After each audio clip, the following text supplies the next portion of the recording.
नमस्कार मंडळी. अवधूत चिंतन श्री गुरुदेव दत्त श्री स्वामी समर्थ महाराज की जय. बघा, आपल्या या चॅनलमध्ये तुम्हा सर्वांचं स्वागत करीत आहे. बघा, आज एक आपण अशा खास शक्तिशाली दिवसाबद्दल जाणून घेणार आहोत. तो म्हणजे कोणता?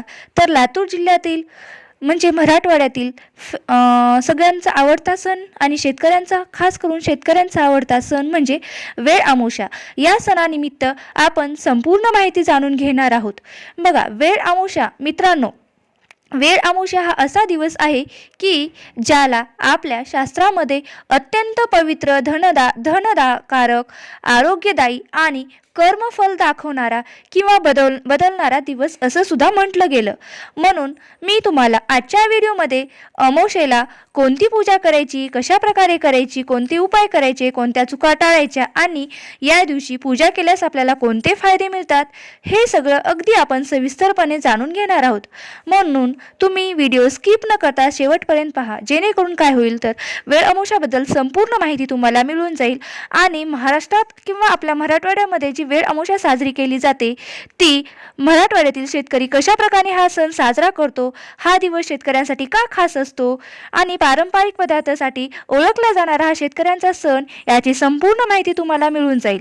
बघा, या दिवशी शेतकरी खूप असे खास पदार्थ बनवत असतात की जे त्यांच्या शेत पीक आणि नैसर्गिक जीवनाशी निगडीत असतात.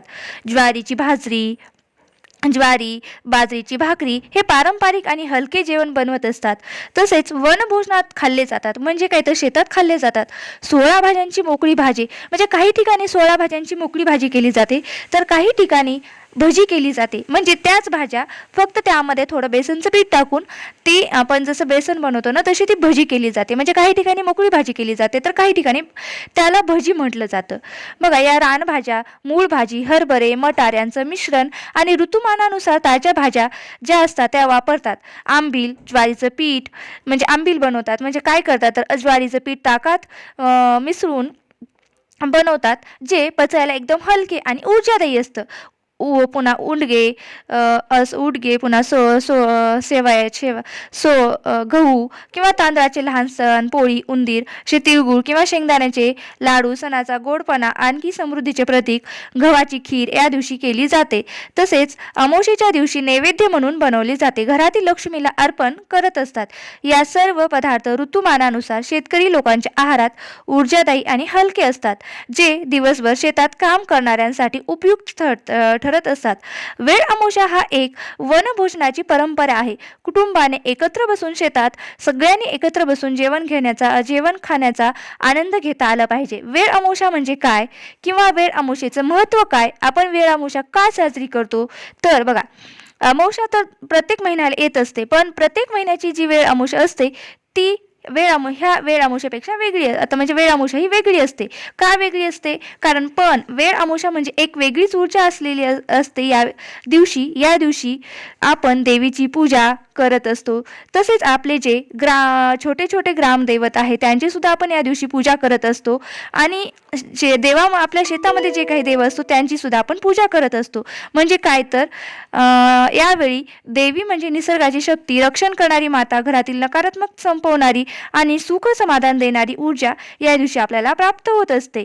शास्त्र सांगते की वेळ अमावस्येच्या दिवशी केलेल्या प्रार्थना ह्या दुप्पट पटीने आपल्याला फळ देत असतात. ज्यांच्या आयुष्यात पैशाचे अडथळे असतात, सतत आजार किंवा घरात ताणतणाव, भांडण, मानसिक ताण, कामात अपयश किंवा कर्जाचा डोंगर असे काही त्रास असेल, त्याने अमावस्येच्या दिवशी अजिबात हे उपाय करायला विसरू नका. बघा, सकाळी सुरुवात कशी करायची, आता वेळ अमावस्येची सुरुवात कशी करायची. सकाळी उठता क्षणी हात जोडून म्हणा, देवा, आजचा दिवस तुझ्या आशीर्वादाने मंगलमय होऊ दे. आणि अंघोळ केल्यानंतर स्वच्छ पांढरा किंवा हलक्या रंगाचा कपडा घालायचा. कपडा चकचकीत किंवा नवीन असण्याची गरज नाही, पण स्वच्छ असला पाहिजे. त्यानंतर घरात धूप, दिवा, अगरबत्ती, धुरांचा वास म्हणजेच काय होतं तर घरातील नकारात्मक ऊर्जा जळून जाते. मन आणि घर एकदम वातावरण एकदम हलकं होतं आणि आनंदित होतं आणि घरातलं वातावरण एकदम प्रसन्न होतं. आता वेळ अमावस्येच्या दिवशी देवीची छोटी पण प्रभावी पूजा कशी करायची. बघा, काही ठिकाणी काय होतं, खूप मोठी पूजा करण्याची गरज नाही, फक्त तुम्ही कशीही करा पण मनापासून जर देवीची पूजा केली तर सर्वप्रथम देव तुमचं ऐकतच असतं. काय करायचं, सर्वप्रथम स्वच्छ असं तांबे किंवा स्टीलची ताटली घ्यायची, त्यात थोडं तांदूळ, एक छोटंसं पाणी भरलेलं भांडं घ्यायचं, हळदी कुंकू, एक दिवा आणि एक फूल, अगरबत्ती, धूप, दीप, दिवा हे सगळं घ्यायचं आणि अगदी मनापासून प्रार्थना करायची, माते माझ्या घरातील सर्व अडथळे दूर कर, आनंद, आरोग्य आणि शांतता दे, आयुष्यात प्रकाश दे. ही प्रार्थना मनापासून केली की बघा मन हलकं होतं आणि डोक्यावरचा तणाव सुद्धा उतरत असतो आणि घरात शांतता येत असते. आता आता आपण जाणून घेणार आहोत की वेळ अमावस्या. आता वेळ अमावस्याला करायचे काही उपाय. बघा प्रत्येक महिन्यात ही वेळ अमावस्याच असते, पण वेळ अमावस्या या दिवशीची काही आपल्याला जे उपाय करायचे असतात बघा ते जाणून घेऊया. तंत्रज्ञान बदलतं पण काही गोष्टी नेहमीच पवित्र राहतात. वेळ अमावस्येला काही उपाय केल्यास आयुष्यात खूप फरक पडत असतो. बघा, घराच्या दारात मिठाचं पाणी शिंपडा. म्हणजे काय होतं तर मिठाने शुद्धी येत असते. मिठात नकारात्मकता खेचण्याची ताकद असते. दारात मिठाचे पाणी शिंपडलं की घरातील वाईट ऊर्जा बाहेर पडत असते. तसेच दुसरं, तुळशीला दिवा लावा. म्हणजे काय तर तुळशी माता या दिवशी तुळशीचा दिवा लावला तर घरात धनप्रवाह वाढू लागतो. 3. पितरांसाठी एक छोटा दीपदान या अमावस्येच्या दिवशी नक्की करा. पितृस्मरणाची वेळ आहे. एक दिवा लावला म्हणजे काय होतं तर आज मी माझ्या पितरांना, जे पितर आहे तुमचे, त्यांचं स्मरण करत आहे असं होतं आणि त्यांचा आशीर्वादही आपल्या डोक्यावर कायमस्वरूपी राहत असतो. हेच देखील असतं.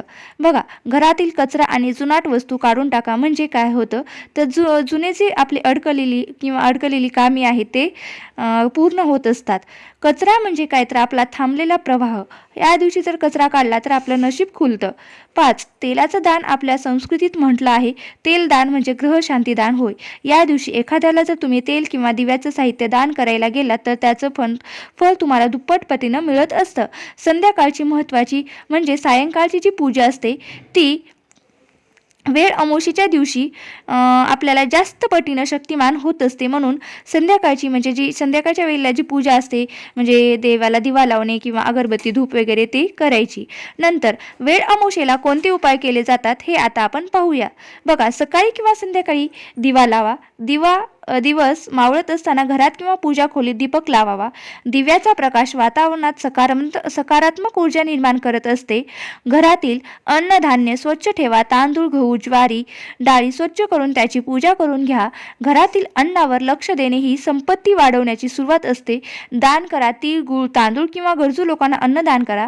वेळ अमावस्येच्या दिवशी दान करणाऱ्याने म्हणजे करणाऱ्याला किंवा जे दान करतो त्याला खूप पटीनं हे पुण्य मिळत असतं. आणि पशु किंवा पक्ष्यांना जर तुम्ही काही खाऊ घातलं तेही जर तुम्हाला शक्य असेल तर तेही तुम्ही करू शकतात. यामुळे काय होतं तर घरामध्ये सकारात्मक ऊर्जा निर्माण होते आणि भरभराट होत असते. पाणी स्वच्छ ठेवा आणि पवित्र करा. घरातील पाण्याचे पात्र स्वच्छ करा. गंगा किंवा पवित्र पाणी छिडकावे. घरात शांती आणि आरोग्य वाढवण्यासाठी हे अत्यंत आवश्यक आहेत. पुन्हा ओम श्री. तसेच जे तुमचे जुने वस्त्र आहे ते तुम्ही दानसुद्धा करू शकतात किंवा तुम्ही जर वापरत नसेल तर ते तुम्ही दुसऱ्यांना, एखाद्या गरजूंना देखील देऊ शकतात. अन्नधान्य किंवा घरगुती वस्तू गरजू लोकांना द्या. यामुळे काय होतं तर पुण्य मिळतं.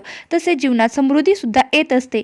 रात्री साधना करा आणि अमावस्येच्या रात्री कमीत कमी 5 ते 10 मिनिटं मंत्र जपा. तो तुम्ही कोणत्याही देवाचा केलात तरीही चालतं, ध्यान केलं तरीही चालतं. त्यानं काय होतं तर मनाला शांती मिळत असते आणि अंतरात्म्याशी आपण जोडलं जातो. आणि संकल्प करा की आरोग्य, समृद्धी, घरातील शांतीसाठी मी मनातून संकल्प करत आहे, प्रार्थना करत आहे आणि संकल्प केल्यावर त्याचे फळ लवकरच मिळते. शुद्ध आहार घ्या. कांदा, लसूण, मांस या पदार्थ टाळा. पवित्र आहार घेतल्यामुळं काय होतं तर शरीर तसंच मनालाही शुद्धी मिळत असते. पवित्र ठिकाणी पाणी सोडा. नदी, तलाव किंवा पवित्र ठिकाणी पाणी सोडून पुण्य मिळवा. हे कर्तव्य केल्याने काय होतं तर पूजा घरातील दीपक उजळवणे किंवा घरातील कुठल्याही कोपऱ्यात किंवा पूजा घरात दीपक उजळावा. दिव्याचा प्रकाश घरातील अंधकार दूर करतो व घरात समृद्धी आणतो. मन शांत ठेवा आणि राग, द्वेष, चिंता सोडा. मन शांत ठेवणे हे सर्वात मोठे उपाय आहे. आपण बरेच वेळा काय होतं की दिवस पवित्र परत पवित्र करत असतो, पण काही छोट्या मोठ्या चुका करतो आणि त्याचा परिणाम उलट आपल्यावरच होतो. उदाहरणार्थ, या दिवशी आपण भांडण करायचं नाही, कुणावरही ओरडू नका, राग धरू नका, कारण या दिवशी त्या भावना खूप तीव्र होत असतात. आपण जी भावना धरतो, जी वाणी बोलतो, तीच दुपटीने आपल्यावर परिणाम करत असते. म्हणून आशीर्वाद हवे असतील तर वाणी मधुर ठेवा, घरात हसतमुख राहा. आपण वेळ अमावस्येच्या दिवशी टाळायच्या काही महत्त्वाच्या चुका आहेत, त्या आपण पाहून घेणार आहोत. म्हणजे कोणत्या आहेत तर असत्य बोलणे टाळा, खोटं बोलल्यास नकारात्मक ऊर्जा वाढते. राग द्वेष टाळा, क्रोध वैरभाव यामुळे आपलंच नुकसान होतं. अशुद्ध आहार नका घेऊ, त्यामध्ये मांस मद्य टाळा किंवा कांदा लसूण टाळा. शक्य असल्यास हलका आहार घ्या. घरी भांडण किंवा नकारात्मक क्रिया टाळा. शांत मन, शांत शुद्ध वातावरण ठेवा. घरामध्ये दान व पुण्यकर्म करा. वेळ अमावस्येचा सर्वोत्तम उपाय म्हणजे दान, सेवा आणि ध्यान. मित्रांनो, या वेळ अमावस्येच्या दिवशी या चुका अजिबात करू नका आणि पुण्याचे फळ मिळवा. वेळ अमावस्या का साजरी करतात? बघा, आता आपण मित्रांनो जाणून घेणार आहोत की आपण वेळ अमावस्या का साजरी करतात. मित्रांनो, आपल्या पुराणात स्पष्ट लिहिलं आहे की या दिवशी पृथ्वीवर देवीची ऊर्जा राहते. याचा अर्थ काय तर निसर्ग त्या दिवशी अधिक जिवंत असतो, धरतीचं स्पंदन वाढलेलं असतं आणि आपण जे काही चांगलं करतो त्याचे परिणाम आपल्याला दुपटीने किंवा लवकरच आपल्यावर होत असतात. हा दिवस अडथळे दूर करण्याचा, घरातील भांडण मिटवण्याचा, पैशाच्या अडचणी सोडवण्याचा आणि नवीन सुरुवात करण्यासाठी म्हणून ओळखला जातो. म्हणूनच हा दिवस इतका भावनेने साजरा करतात. आता पाहूया की वेळ अमावस्या केल्याने फायदे काय होतात. तुम्ही म्हणाल, दादा एवढं सगळं केल्याने अगदी काय होतं? तर अगदी साधं सांगते. या दिवशी केलेली पूजा मन शुद्ध करते. जे दिवसातून 24 तास मनात चिंता, ताण, काळजी बाळगतात त्यांना हा दिवस मानसिक शांती देतो. काही लोकांना कामात बराच अडथळे येतात, जणू काही जमत नाही. त्यांना या दिवशी दिवा लावला की मार्ग सापडू लागतो. त्यांच्या घरात पैशाचं चक्र अडकलेलं असतं, तेही त्यांच्यातून कमी होतं, त्यापेक्षा जास्त खर्च होतो. त्यांच्यासाठी वेळ अमावस्या म्हणजे धनप्रवाह सुरू करणारा दिवस. ज्यांची नाती तुटण्याची भीती असते, घरात रोज काही वादविवाद कटकटी होत असतात, या दिवशी देवी मातेची प्रार्थना करत घरात शांतता आणते. थोडक्यात हा दिवस तुमचं मन, घर आणि नशीब तिन्ही बदलू शकतं. वेळ मातेचा प्रकाश दूर करतो अंधकार. ज्यांनी घेतला आशीर्वाद त्यांच्या जीवनात आशीर्वाद देते.